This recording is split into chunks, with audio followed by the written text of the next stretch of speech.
அனைவருக்கும் வணக்கம். நேற்று நள்ளிரவு இந்தியா பாகிஸ்தானுக்குள்ள புகுந்து தாக்குதல் நடத்தினதை கேள்விப்பட்டிருப்பீங்க நண்பர்களே. சற்று முன் கிடைத்த இன்னும் வெளிவராத தகவல்களை, செய்திகளை உங்களுக்கு இந்த செய்தியில் கொண்டு வந்திருக்கிறோம். வாங்க நண்பர்களே, வீடியோக்கு போகலாம்.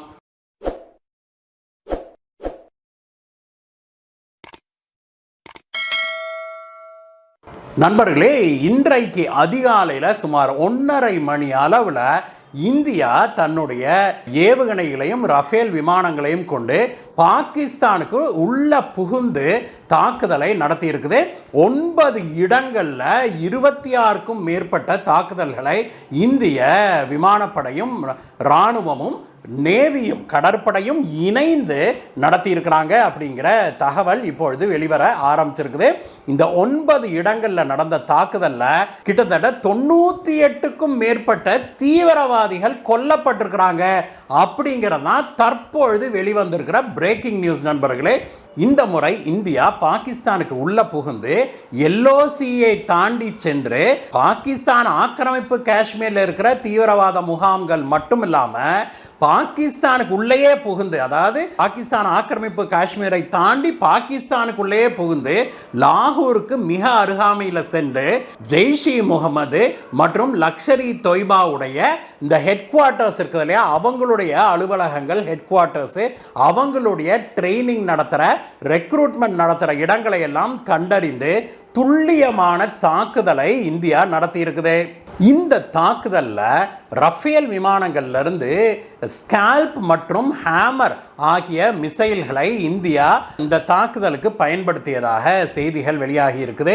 இது போக இந்தியா குரூஸ் மிசைல்ஸை பயன்படுத்தியதாகவும், அது மட்டும் இல்லாமல் காமிகேஸ் ட்ரோன்ஸ் அப்படின்னு சொல்றாங்க இல்லையா, இந்த தற்கொலை செய்து கொள்ளுகிற ஆளில்லா போர் விமானங்கள், அந்த மாதிரியான காமிகேஸ் ட்ரோன்ஸ்ல நம்முடைய ஏவுகணைகளை பொருத்தி அந்த ட்ரோன்கள் நேராக சென்று குறிப்பிட்ட இடங்களை கண்டறிந்து கரெக்டா அந்த இடத்துல போய் விழுந்து தாக்குதல் நடத்தி இருக்குது அப்படிங்கிற செய்தியும் வெளியாகி இருக்குது. அது மட்டுமல்ல, இந்த தாக்குதல் நடக்க போறதோ அல்லது நடந்து கொண்டு இருப்பதோ கூட பாகிஸ்தான் இராணுவத்துக்கும் விமானப்படைக்கும் தெரியவே இல்லை அப்படின்னும், அவங்களுடைய இந்த ஏர் டிஃபென்ஸ் சிஸ்டம் சொன்ன சீனால இருந்து நாங்கள் வாங்கி வச்சிருக்கிறோம் அப்படின்னு சொன்னாங்க இல்லையா, அந்த ஏர் டிஃபென்ஸ் சிஸ்டம் ஒர்க் ஆகவே இல்லை.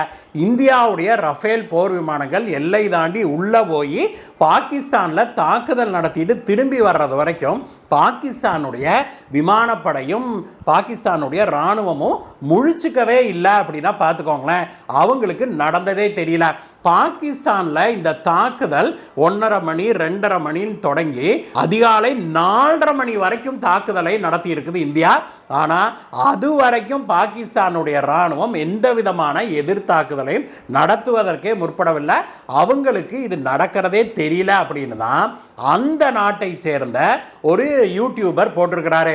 அந்த யூடியூபர் என்ன போட்டிருக்கிறாருன்னா, இந்தியாவுடைய விமானங்கள் இந்தியாவுக்குள்ள வந்து லாகூருக்கு மிக அருகாமையில் இருக்கிற முல்லா ஹபீஸ் சையத் இருக்கிறார் இல்லையா, அவருடைய மദ്രാസാவின் மீது தாக்குதல் நடத்திட்டு திரும்பி போயிருக்குது. ஆனா இதுவரைக்கும் பாகிஸ்தானுடைய விமானப்படைக்கு இது தெரியவே இல்லை.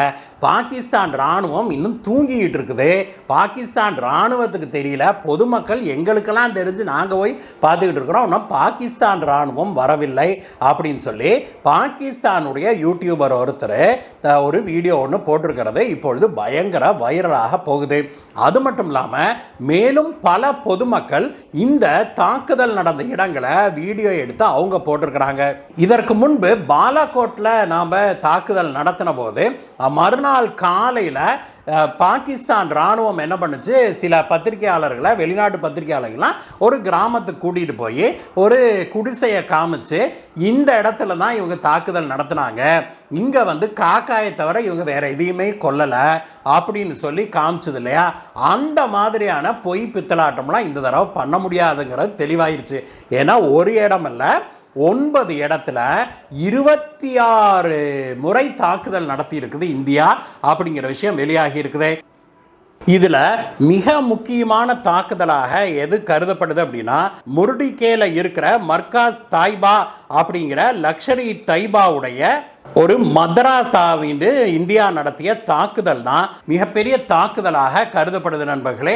இந்த மதராசால எப்பொழுதும் குறைந்தபட்சம் 800 பேர் இருப்பாங்க அப்படிங்கிறதா நமக்கு கிடைச்சிருக்கிற தகவல். இது லஷ்கர் இ தொய்பாவுடைய தலைவரான மௌலானா மசூத் அசார் இருக்கார் இல்லையா, அவருடையது அப்படிங்கிறத நம்ம புரிஞ்சுக்க வேணும்.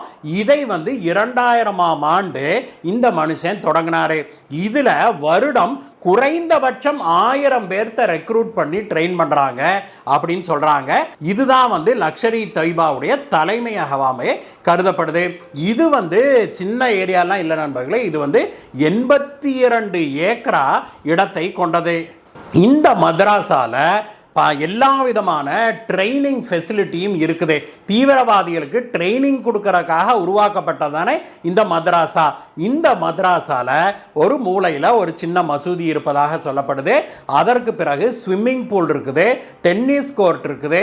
இது போக பலவிதமான பயிற்சி மையங்கள் இந்த மதராசாக்குள்ள ஃபங்க்ஷன் ஆகிட்டு வருது அப்படின்னும் நான் ஏற்கனவே சொன்னது போல எந்த நேரத்திலும் இதில் குறைந்தபட்சம் 800 பேர் அப்ராக்சிமேட்டாக 800 பேர் இருப்பாங்க அப்படிங்கிற விஷயமும் வெளியில வந்திருக்குது. இதன் மீது இந்தியா 3-4 ஏவுகணைகளையும் ட்ரோன்களையும் வீசியதாகவும் அதுல இந்த மதராசா முழுவதும் தரைமட்டமாகிவிட்டது அப்படிங்கிற செய்தியும் வெளியாகி இருக்குது. அது தரைமட்டமாகி கிடக்கிற புகைப்படங்களும் வீடியோக்களும் இப்பொழுது சமூக வலைதளங்கள்லையும் நம்ம ஊர் ஊடகங்கள்லையும் வெளிவந்திருக்கு நண்பர்களே. அந்த புகைப்படங்களையும் நாம் உங்களுக்காக இங்கே வெளியிட்டிருக்கிறோம். இது முதலாவதாக மிக முக்கியமானதாக கருதப்படுகிற ஒரு அட்டாக்கு. இரண்டாவதாக மிக முக்கியமான அட்டாக்காக கருதப்படுவது இந்த ஜெய்ஷ் இ முகமது இருக்குது இல்லையா, அதனுடைய தலைமையகமான மர்காஸ் சபானல்லா அப்படிங்கிற ஒரு இடம் தான். அது பஹவல்பூர் அப்படிங்கிற ஒரு ஊர்ல இருக்குது நண்பர்களே. இது பாகிஸ்தானுடைய பஞ்சாப் மாநிலத்தில் அமைஞ்சிருக்கிற ஊரு அப்படிங்கிறத முதல்ல குறிக்கணும். இது பாகிஸ்தான் ஆக்கிரமிப்பு காஷ்மீர்லாம் கிடையாது. பாகிஸ்தானுக்குள்ள டீப் இன்சைட் தேர் டெரிட்டரி, கிட்டத்தட்ட 150 கிலோமீட்டர் உள்ள தள்ளி இந்த ஊர் இருக்கிறதாக சொல்றாங்க. அதன் மீது ரஃபேல் விமானங்கள் தாக்குதல் நடத்தியதாகவும் குரூஸ் மிசைல்ஸ் தாக்குதல் நடத்தியதாகவும் சொல்லப்படுது நண்பர்களே. இதுல ஜெய்ஷ் இ முகமது தீவிரவாத அமைப்பை சேர்ந்த பலர் உயிரிழந்திருக்கலாம் அப்படிங்கிற செய்தி வெளியாகி இருக்குது. இந்த இடத்துல தான் பஹல்பூர்ல தாக்குதல் நடத்தினாங்க இல்லையா தீவிரவாதிக, நம்ம நாட்டை சேர்ந்த 26 பேரை நீ ஹிந்துவா நீ கிறிஸ்டியனான்னு கேட்டு கொண்டானுங்க இல்லையா, அந்த தீவிரவாதிகளுக்கு பயிற்சி அளிக்கப்பட்டது இந்த பஹல்பூர்ல இருக்கிற இந்த ஜெய்ஷ் இ முகமதுடைய தலைமையகத்தில் தான், இந்த ஹெட் குவார்ட்டர்ஸ்ல தான். அதை இன்றைக்கு இந்தியா தாக்கி தரைமட்டமாக்கி இருக்குது அப்படிங்கிற செய்தியும் வெளியாகி இருக்குது நண்பர்களே. இது போக மேலும் 7 இடங்கள்ல இந்தியா கடுமையான தாக்குதல்களை நடத்தி இருக்குது. நான் ஏற்கனவே சொன்னது போல பல இடங்கள்ல காமிகோஸ் ட்ரோன்களை கொண்டு, ஆளில்லா போர் விமானங்களை கொண்டு நம்ம தாக்குதல் நடத்தி இருக்கிறோம். சில இடங்கள் ரஃபேல் போர் விமானங்களை கொண்டு நாம அதுல இருக்கிற மிசைல்களை கொண்டு நாம தாக்குதல் நடத்தி இருக்கிறோம். சில இடங்கள்ல குரூஸ் மிசைல்ஸ் கொண்டு தாக்குதல் நடத்தி இருக்கிறோம். இப்படி பாகிஸ்தான்ல பரவலாக 9 இடங்கள்ல நாம தாக்குதல் நடத்தி இருக்கிறோம். இன்றைக்கு 26க்கும் மேற்பட்ட தாக்குதல்களை நடத்தி முடிச்சிருக்குது இந்தியா. இதற்கு உலக தலைவர்கள் பலரும் இந்தியாவுக்கு நன்றி தெரிவிச்சிருக்கிறாங்க அப்படின்னா பாத்துக்கோங்களேன். அமெரிக்காவுடைய அதிபரான ட்ரம்பிடம் இதை பற்றி கேட்டபோது அவர் என்ன சொன்னார்னா, இந்தியாவுக்கும் பாகிஸ்தானுக்கும் பலகாலமா பிரச்சனை இருக்குது, அது கூடிய சீக்கிரம் தீர்ந்துவிடும் அப்படிங்கிற நம்பிக்கை எனக்கு இருக்குது. I hope this comes to an end soon அப்படின்னு சொல்லி அவர் சொல்லியிருக்காரு. அதே போல இங்கிலாந்து இது தொடர்பாக செய்தி வெளியிட்டு இருக்குது. அது என்ன சொல்லுதுன்னா, 2 நாடுகளும் அமைதியாக பேசி தீர்த்து கொள்ள வேணும் அப்படின்னு சொல்லி இருக்குது. இது போன்று உலகம் முழுவதும் பல நாடுகள் இந்தியாவுக்கு மறைமுகமாக நன்றியை தெரிவித்து வராங்க. ஏன்னா இந்தியா தாக்கி இருக்கிறது முழுக்க தீவிரவாத, உலகத்துக்கே தீவிரவாதத்தை வளர்த்து அனுப்பிட்டு இருக்கிற தீவிரவாத அமைப்புகளுடைய தலைமையகங்களைத்தான். அதுல 100க்கும் மேற்பட்ட தீவிரவாதிகளை இந்தியா கொண்டிருக்கும் அப்படின்னு சொல்றாங்க. குறிப்பாக இந்த பஹல்பூர்லாம் எடுத்துக்கிட்டோம் அப்படின்னா அந்த நாட்டில் இருக்கிற மருத்துவமனைகள் எல்லாம் அந்த நகரத்துடைய மருத்துவமனைகளில் பலரும் இப்பொழுது அங்கே ட்ரீட்மெண்ட்டுக்காக விரைந்து வந்து கொண்டு இருக்கிறாங்க. அந்த நகரம் முழுவதும் ஒரே ஆம்புலன்ஸ் சத்தமாக கேட்குது அப்படின்னு சொல்கிறாங்க. பாகிஸ்தான் நாடு முழுவதும் எமர்ஜென்சியை அறிவிச்சிருக்குது. குறிப்பாக அந்த மாநிலம் பஞ்சாப் வந்து முதல் ஆளாக அந்த மாநிலத்தில் நாங்கள் வந்து தடை உத்தரவை போட்டது. யாரும் வெளியில் வராதிங்க, எந்த விதமான நடவடிக்கைகளையும் இன்றைக்கு மேற்கொள்ளக்கூடாது அப்படின்னு சொல்லி தடை உத்தரவு போட்டிருக்கிறாங்க. அதே சமயத்தில் பாகிஸ்தானுடைய விமானம் ஒன்று இந்திய எல்லையை தாண்டி உள்ள வர முயற்சி செய்தது அப்படின்னும் இந்தியாவுடைய ஆன்டி டிஃபென்ஸ் சிஸ்டம் இருக்குது இல்லையா, ஒரு சிலர் S-400 அதை சுட்டதாக சொல்றாங்க. ஒரு சிலர் வந்து இந்தியாவுடைய நாமளே தயாரித்த ஏர் டிஃபென்ஸ் சிஸ்டம் அதை சுட்டதாக சொல்றாங்க. ஆனால் மொத்தத்தில் பாகிஸ்தானுடைய அந்த போர் விமானம் எல்லையிலேயே சுட்டு வீழ்த்தப்பட்டிருக்குது அப்படின்னும் அந்த விமானத்தில் இருந்த விமானி உயிரிழந்துட்டாரு அப்படின்னு சொல்றாங்க.